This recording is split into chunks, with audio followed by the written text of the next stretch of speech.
Have you ever wondered why some lives quietly sharpen over time, while others remain dull, no matter how hard they strike? What if the difference isn't strength, but when the work is done? Today, let me tell you a story from a village where the fire was lit long before sunrise.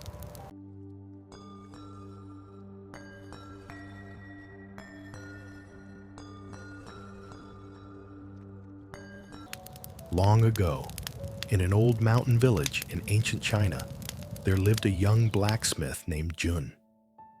Jun's forge sat at the edge of the village, near the river stones. Every day, he worked until his arms trembled. Every night, he collapsed beside the dying embers, exhausted. Yet no matter how many hours he worked, his blades were never chosen. Merchants passed him by. Soldiers shook their heads. Even farmers preferred cheaper iron from distant towns. "Your swords are strong," they said, "but they lack spirit." Jun didn't understand. He worked harder than anyone.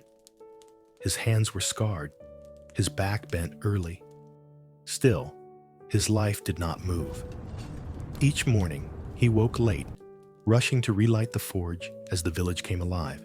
Children shouting, carts rolling, voices pulling him in every direction. By sunset, he was drained. By night, defeated. And inside him grew a quiet fear. Is this all my life will ever be?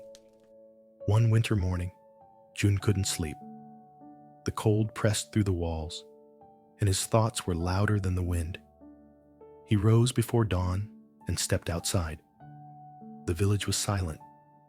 No footsteps, no voices, only the river breathing against stone. Across the square, Jun noticed a faint glow.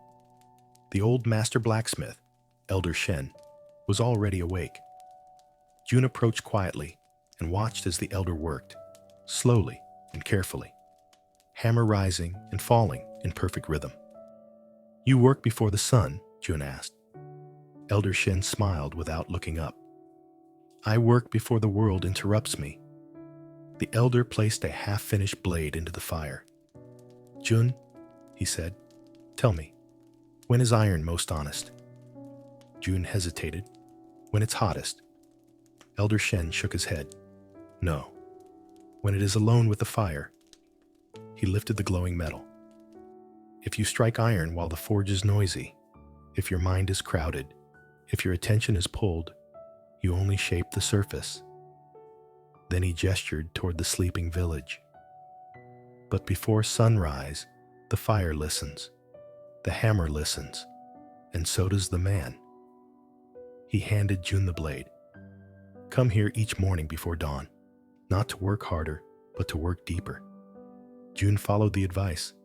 Each day, he rose while the sky was still dark. No customers, no noise, no rush, just fire, breath, focus. He practiced balance instead of force, precision instead of speed, patience instead of exhaustion. Weeks passed, then months. One day, a traveling general stopped at Jun's forge. He tested a blade. It sang when cut through air. "This was forged in silence," the general said. Jun smiled. "Yes," he replied, "before the world woke up." From that day on, Jun's life changed. Not because he worked more hours, but because he claimed the quiet ones. And now, let me speak to you. Your forge may not be made of iron. It might be your mind, your skill, your future. But here is the truth people rarely tell you. Transformation doesn't begin when life gets loud. It begins in the hours no one sees, before messages, before excuses, before the world demands you be someone for everyone else.